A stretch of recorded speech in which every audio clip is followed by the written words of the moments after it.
Okay, well, this is the guitar that I already gave you a little bit of a picture of. And like I said, the sumo glue, it just tends to get all over everything. So we're going to tape this guitar off so it can't. And that way the only thing we got to worry about cleaning off is the headstock. Now where the bad break is on the headstock itself, where all the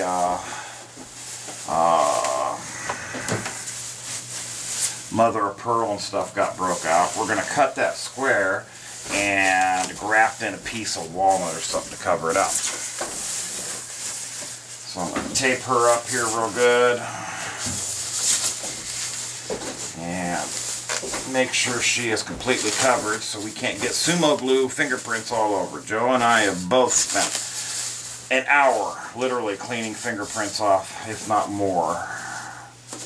And believe me, it's not a 2-inch masking tape is your friend.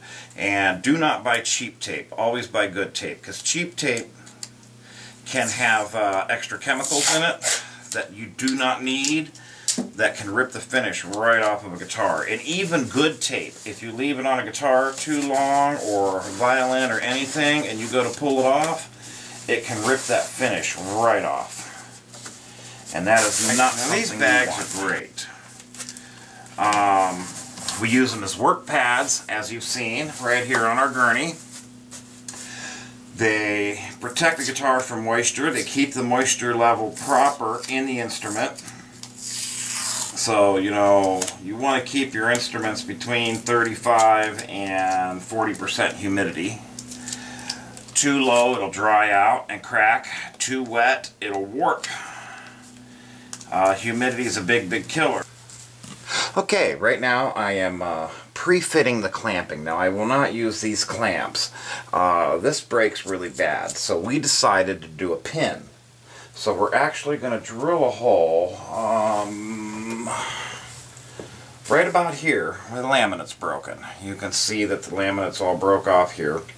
We're going to square off this break on the laminate and then glue a new piece down for aesthetic use. So I'm going to drill a hole right about here and through both pieces, and that will pin it into place so that when we do clamp it, it won't be able to slide up this way.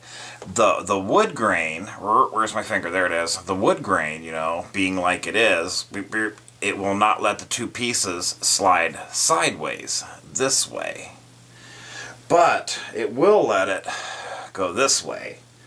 And we've run into this problem before with other guitars, and so you either have to clamp it top and bottom to hold it together, you know, having a bar clamp around the whole length of the instrument. So what we're going to do, we're going to try this. We do it with cellos and violins and stuff all the time. First time we're doing it with a guitar, we're going to put a small 1/8-inch wood dowel in there. So I'm going to drill this here in just a second as soon as I make sure I have my fit right. Now another thing, always make sure that your clamps are padded. The contact point where it meets the guitar, wood, or violin, whatever, your instrument, make sure those are padded. And do not over tighten, because when you do, it puts dents in the wood. Okay, we're listening to Simeon Soul Charger, and I believe this song's called Mother, or Child's Prayer, one of the two. I have this test clamped, and I also have it clamped to drill the pilot hole for the dowel pin that we're going to put in here. And I have my dowel pin stamped, or my hole stamped, so I'll hit the right place. I got the drill ready, and I'm just going to put like I think it's a 16th-inch hole. And so I'm going to put a 16-inch hole through there. Not all the way through. It's going to go through the break here, and then it's going to go into the other piece of wood. And that way, we'll be able to pin that to keep it from moving. So, without any interruption, let's drill!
Okay, there's no indication of her coming through. She should be deep enough. And we will be finding out here in just a minute. Okay, I'm going to unclamp my test clamp, see how deep my pilot hole is, and see if it's deep enough yet. I know it's into the other piece of wood, but I may be able to go a bit deeper, so we're going to find that out right now. So, let's unclamp her. Like I said, always remember to use padded clamps, and even with a padded clamp, you can dent your wood.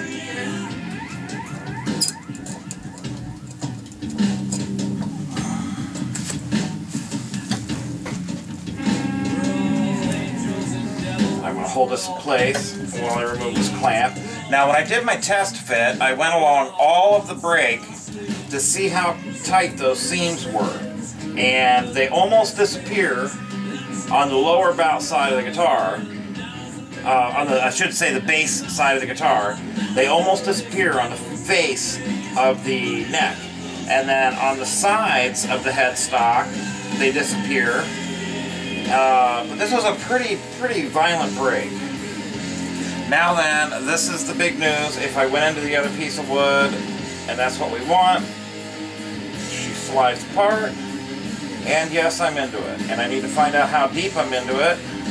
I may be able to go a little deeper, so I'll have to measure this and see.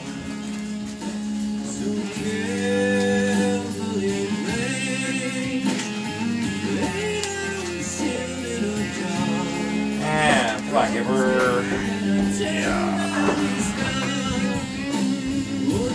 Alright, I think I can go just a hair deeper.